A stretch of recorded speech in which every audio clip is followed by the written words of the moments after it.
último episódio eu falei sobre drogas na ECW em um âmbito geral. O suficiente pra eu tomar essa bandeirinha amarela aqui do YouTube. Mas no episódio de hoje eu vou trazer um pouco mais a moda italiana. Vou falar sobre a FBI e sobre algumas questões familiares de bastidores. Isso e muito mais no episódio de hoje da série A História da ECW.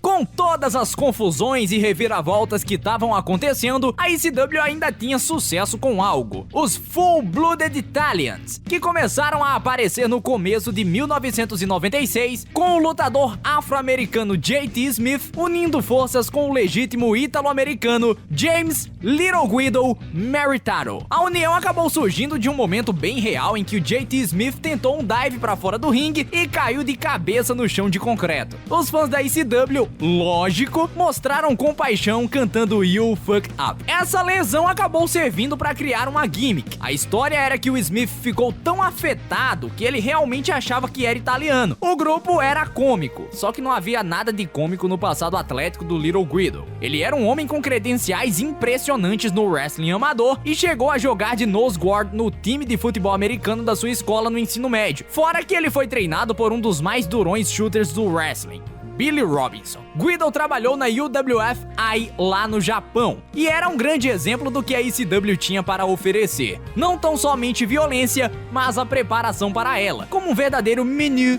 de um restaurante. Guido também trabalhou nos primórdios da ECW como um ninja mascarado e como Damien Stone. Quando JT Smith saiu da empresa, o Heyman trouxe Tommy Rich e Tracy Smothers para serem os membros não italianos dos FBI. Ambos eram estrelas no wrestling sulista dos Estados Unidos e o Rich chegou até a ser NWA World Champion quando o título significava alguma coisa. Já Smothers chegou a trabalhar tanto pela WWF quanto pela ECW ao mesmo tempo. Às tardes ele era Fred Joy Floyd para Vince McMahon e se tornava meio que um italiano cowboy para o Paul Heyman à noite na ECW. Ele chegou à ECW por recomendação de Chris Candido e Shane Douglas e se encontrou como um rio naturalmente. Smothers e Rich não tão somente eram engraçados dentro do ringue, como também fora dele. Eles andavam com a bandeira confederada para todo lugar e xingavam aleatoriamente as pessoas na rua, interpretando seus personagens. Até mesmo alguns lutadores eram vítimas das bizarrices dos dois. Nos bastidores, muitos lutadores precisavam disso para descontrair. Por vezes eles pensavam em economizar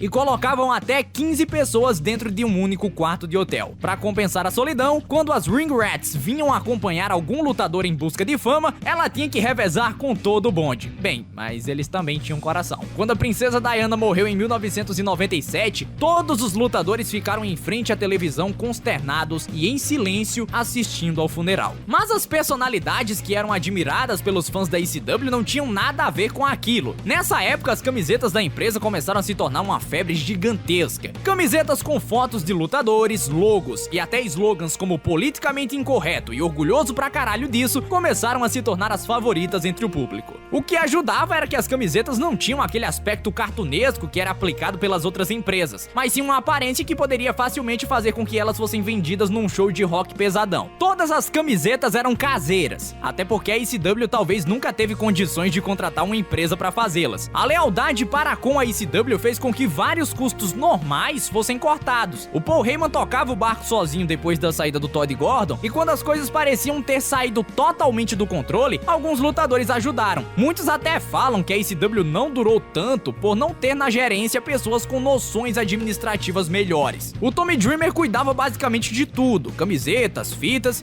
e o dinheiro inteiro ia para os bolsos do Paul Heyman. Literalmente, porque não tinha um escritório, não tinha nada. O Dreamer também colaborava com ideias criativas e até cômicas em determinados momentos, como um segmento de comédia na ECW Arena recordado por anos, a competição de dança entre Blue Meanie e Tracy Smothers. O Tommy Dreamer cuidava das mesas de mercadorias, o Taz desenhava as camisetas, o Steve Richards era o responsável pelos pedidos feitos por telefone, os fãs locais montavam um ringue em troca de ingressos. Bem, a WWF e a WCW podem até terem sido, e no caso da WWE continuar sendo, grandes empresas com muito dinheiro, mas a ECW tinha uma relação familiar que as duas não passavam nem perto de ter. Esse conceito de família foi usado por muitos promotores que tentavam construir certa lealdade dos seus contratados, mas na ECW isso parecia ser um pouco mais do que conversa fiada. Muitas das arenas que a ECW realizava os shows tinham apenas um único vestiário, em que todo mundo trocava de roupa. Na maioria das cidades, o layout era basicamente o mesmo, uma penca de lutadores espalhados no espaço, com o Paul Heyman no meio do vestiário sentado a uma mesa. Em shows na ECW Arena e pay-per-views, todos se amontoavam ao redor de monitores para assistir às lutas. Quando os lutadores retornavam, eles eram elogiados pelos combates e recebiam conselhos dos veteranos no que deveriam melhorar para as próximas vezes. Uma abordagem totalmente diferente da que era vista na WCW, por exemplo, em que as estrelas maiores tinham seus próprios vestiários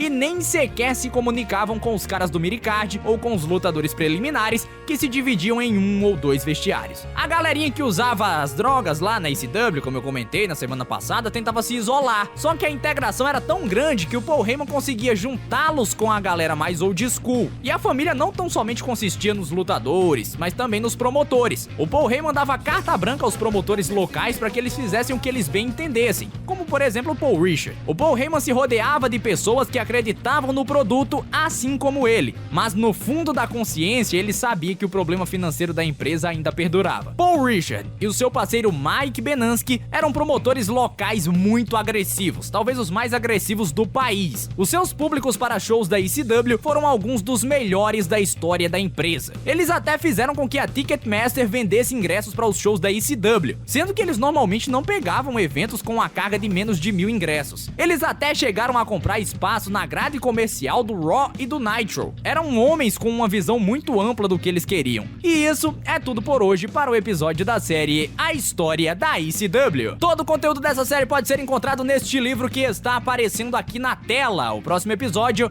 vai abordar aí a história do Whole Fucking Show. RVD, Rob Van Dam, vai ser aí o alvo do próximo episódio. Então, você se inscreva no canal, ative o sininho para receber as notificações, porque a gente tá chegando nos 2000 inscritos, galera. Tá pertinho e eu conto com cada um de vocês. Porque com certeza vocês não querem perder as novidades aqui do canal Rádio de Pilha Driver, não é isso? Então se inscreva, ative o sininho, deixa o like aí pra eles entenderem que vocês querem ver mais desse vídeo aí no seu YouTube. E na próxima semana eu tô voltando, tá bom? Tchau, tchau, galera! Fui!